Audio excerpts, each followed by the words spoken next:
I've worked to make my house as energy efficient as I can. It's also very simple, has a light carbon footprint, it's enjoyable, and it's a happy place to be.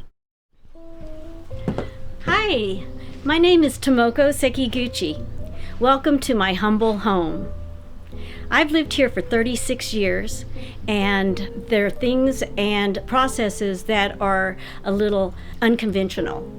And so I wanted to show you what those were. When I first got the house, it was a 2-bedroom, 1-bath house with an attached garage. It was built in 1948, and it was not very energy efficient. And so we put in new windows, double pane windows. We put a lot of insulation in the attic and in the floors. In the first big remodel of the house, we converted the garage into a kitchen dining room with a bedroom above. Then many years later, to increase density, we split the house into 2 units, one for me and the other is the apartment. The forced air system was removed, and I replaced it with a ductless heat pump and radiant floors. This is the heat pump water heater. It's very energy efficient. It's very inexpensive to run. Instead of running a pipe from my hot water heater all the way, a long distance to this other kitchen, what I'm using is this small hot water heater that the line is right by the sink, and so it doesn't lose so much heat in the pipes, and so that's another more efficient strategy. With the porch, what I did is I used salvaged wood, and so I had to go pretty far and wide to find it. But you can see the nail holes that are still showing, and I like to show off that kind of thing too, so that you can see that it is old wood.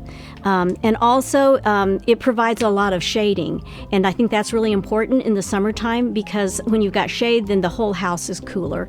It's a good way to reduce your energy gains. I really love cooking with gas, but I also knew that it was really bad for the environment, and the stove quit working. Of course, I couldn't buy a new gas stove, and so I got this induction cooktop.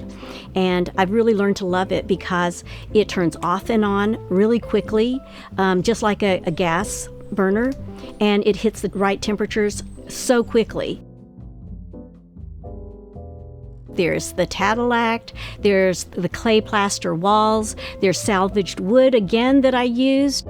I also got a tub off of Craigslist, so a used item is always better for the environment, for the waste system. So probably the most interesting thing is this shower wall, and it is made of something called Tadillac. And it is a wall that's made out of lime plaster. Typically, if you got lime plaster wet, it would take on water. It would absorb it. But what happens is that at the final stages of when it's drying, you take a stone and you burnish the surface until it's extremely smooth. And then afterward, you paint it with a black olive soap, and a chemical reaction happens and it becomes waterproof. Also, I have a bidet system, and I like using that because, one, it feels cleaner to me, but also, in the time of COVID, there was a big run to the grocery store for toilet paper, and I didn't have to deal with that, so that was pretty nice. In the end, there's water in the tub, so I use that to bucket flush the toilets.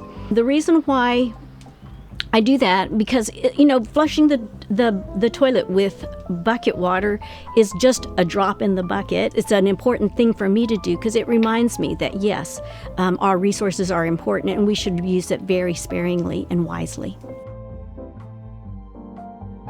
In the front, I've decided to make it into a food forest. And so I've only just started, so the plants have not grown up. They're these little twigs that are sticking up that will someday be trees. We'll walk around to the side of the house and through to the bike shed. And I just wanted to talk about bicycling as one of the top climate solutions for an individual. And I help organize and volunteer with a group called Climate Revolutions by Bike. And we're interested in advocating for bicycling and to get more bicycles than cars on the road. It's a 3,000-gallon rainwater catchment tank, and it's probably enough water to water my garden 50 times.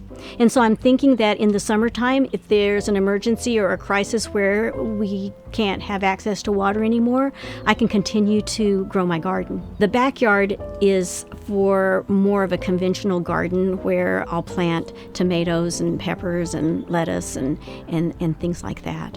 And then I put in a pizza oven.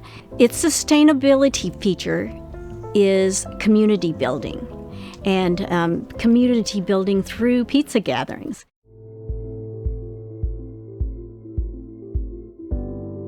For me, it's not about living the status quo life of the past 50 years. There's an elegance to living simply and well, and I feel like less is more.